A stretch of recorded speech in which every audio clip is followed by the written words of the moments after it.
Welcome to Next Gen Manufacturing Nexus. Today we're diving into a process that is, no joke, changing how we build the biggest, strongest, and lightest things on and off the planet. We're talking about automated fiber placement. Just look at the scale of this thing. This isn't some concept art. That is a gigantic composite cryogenic tank being built one tiny strip at a time by a robot. This is the kind of high-stakes world we're in, where there's absolutely zero room for error. So it really makes you ask a pretty fundamental question, right? When you need parts that are stronger than steel but way lighter than aluminum, and they have to be these wild, complex shapes, how in the world do you actually build that? Well, the answer is kind of beautiful in its simplicity. You get robots that basically paint with carbon fiber. And that right there is the core idea behind automated fiber placement, or AFP, as you'll hear it called. You see, for decades, engineers in places like aerospace and Formula One have been chasing this dream material, right? Something with unbelievable strength and stiffness for its weight. The big problem has always been, how do you make the big, complicated parts? The old ways of working with composites just couldn't keep up. And this is where AFP completely changes the game. So what is it? It's a process where a robotic arm lays down these really narrow strips of carbon fiber. They're called toes. Think of it like using a whole bunch of tiny paintbrushes instead of one giant roller. By building things up layer by layer with these little toes, the robot can follow incredibly complex curves and create shapes that were pretty much impossible before. And this, right here, this is the heart of the whole operation. It's the AFP head. It's actually pretty straightforward when you break it down. You've got the carbon fiber toes coming in, a heat source that makes the material just tacking enough to stick, and a compaction roller that presses it all down. That's the rhythm. Heat, place, press, over and over again with mind-boggling speed and precision. Now, a technology this advanced didn't just appear out of thin air. The basic idea of using these narrow toes was actually patented way back in 1974. The first real machines started popping up in the mid-80s. But then, just look at how fast things took off. The 90s gave us fiber steering, the 2000s brought insane speeds in automated inspection, and the 2010s delivered robots with pinpoint accuracy. Now, it's all about plugging this into a fully integrated smart factory. So how does the machine actually do what it does? Let's get into the weeds of it and look at the clever hardware that solves some of the biggest engineering headaches. Okay, here's a classic engineering problem for you. Try pressing something flat and solid, like a book, onto something curved, like a ball.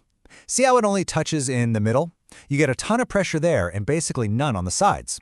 For AFP, where every single fiber needs to stick perfectly, that's a total deal breaker. And the solution is just chef's kiss, so elegant. It's called a segmented compaction roller. Instead of one solid roller, it's made up of lots of little independent discs. This lets it conform perfectly to any curve, making sure every single fiber gets the exact same amount of pressure. Problem solved. But pressure's only half the story. Heat is just as crucial. For your standard composite materials, a good old infrared heater works great. But when you get into the really advanced stuff, thermoplastics, they need a whole lot more heat, and they need it fast. That's where you bring in the big guns, like high-intensity lasers. They give you incredibly precise control over the temperature, right at the exact point of contact. So, we've got the amazing hardware. But you know what? The biggest revolution here isn't even the robot itself. It's the whole philosophy behind the manufacturing process. It's about moving from a bunch of separate steps to one intelligent, connected system. Think about the old way of doing things. It was like an assembly line with walls between each station. The design team did their thing, threw it over the wall to the planning team, who threw it to manufacturing, who finally threw it to inspection. If the inspectors found a mistake, well, getting that information all the way back to the designers was slow, painful, and super inefficient. And this is the new way, the Industry 4.0 way. It's a closed loop. Now, when the inspection system finds something, it doesn't just raise a red flag. That data instantly feeds back to the design and the process itself. The whole system is constantly updating a digital twin of the part. It's a virtuous cycle of improvement, where the factory is literally learning and getting smarter with every part it makes. Okay, so this all sounds really cool, but is it just a nice idea on a PowerPoint slide? No way. Let's look at the actual, real-world impact of going with this smart, closed-loop system. Get a load of this. This is data from Boeing on the old process. Only about a quarter of the total time was actually spent making the part.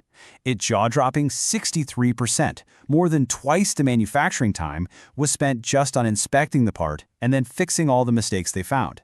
That was the bottleneck, right there.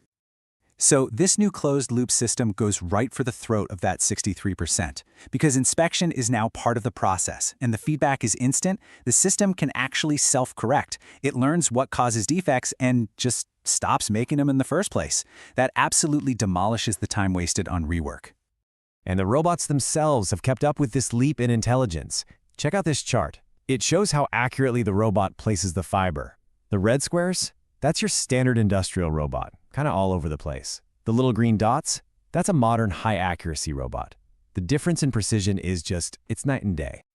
And to put a number on it, we're talking about an accuracy of plus or minus 0.08 millimeters.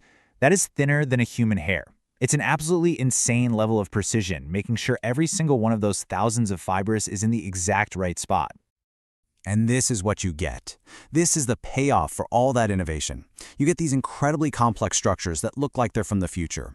A part like this, with all its flowing curves and changing thicknesses, is only possible when you combine that robotic precision with an intelligent system that learns on the fly.